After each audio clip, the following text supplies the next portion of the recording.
চা সাথেতে মুড়ি, বলো তো লাগছে কেমন? আরে আগুন আগুন চা সাথেতে মুড়ি, বলো তো লাগছে কেমন? গুড মর্নিং বন্ধুরা, আমি সকাল সকাল হাজির হয়ে গেলাম আর সঙ্গে গরম গরম চা। এই চাটা ভীষণই সুন্দর হয়, তোমাদের এর আগেও দেখিয়েছিলাম। আজকে আরেকটু অন্য টাইপের করে নিলাম। এই যে দেখলে প্রদীপটা জ্বালাচ্ছি, আমার কাছে বড় ফাট ছিল না বলে প্রদীপটা ছিল, প্রদীপটা জ্বালিয়ে নিয়েছি। দিয়ে প্রদীপের মধ্যে দিয়েছি একটা এলাচ, একটু দারচিনি, আর দিয়েছি সামান্য চিনি, আর দিয়েছি একটু কফি। তার জন্যই তোমার আগুনটা ওঠে, ঠিক আছে? এই যে দেখো হয়ে গেল। এবার আমি চাটাকে ছেঁকে নিচ্ছি। মানে আজকে বন্ধুরা প্রচণ্ড ঠান্ডা, প্রচণ্ড।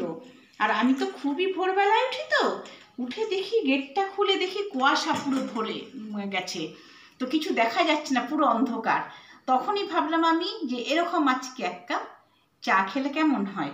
আর সাথে আজকে আর মুড়ি নিয়ে খাচ্ছি, বিস্কুট নিবি। দেখেছো বন্ধু, চা বানাও সেই রকমই বানাবে, তবে আদাটা একটু দেবে, আদাটা দিতে ভুল করবে না। চায়ের মধ্যে আদাটা একটু বেশি করে দেবে, খেতে খুব ভালো লাগবে। আর এরকম একটা মাটির যদি পাত্র থাকে কিছু, সেটা যে কোনো হোক, প্রদীপ হোক বা একটু মাটির ছোট যে হাঁড়িগুলো পাওয়া যায় সেগুলো হোক, একটু পুরো ভালো করে গরম করে নেবে। দিয়ে তার মধ্যে একটু চা পাতা, এমনি তো চাটা করাই থাকলো আগে, চা পাতা, একটু কফি, একটু চিনি, এক টুকরো ছোট্ট দারচিনি আর একটা এলাচ দিয়ে ওইটাকে ভালো করে জ্বালিয়ে নেবে। দিয়ে বাটির মধ্যে রাখবে, আমি যেরকম করলাম। দিয়ে তৈরি করা চাটা ঢেলে দেবে, তারপরে ছেঁকে নিয়ে খাবে। দেখবে তোমার ঠান্ডা ভাবটাও কমে যাবে, গলা যে খুসখুস ভাবটা করে, ব্যথা করে ঠান্ডার দিনে, সেইটাও খুব ভালো হয়ে যাবে। এবং এত যে ঠান্ডা লাগছে সেই ঠান্ডা ভাবটাও চলে যাবে।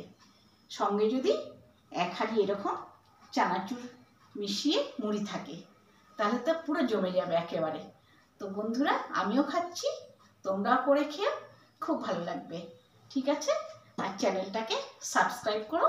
চলো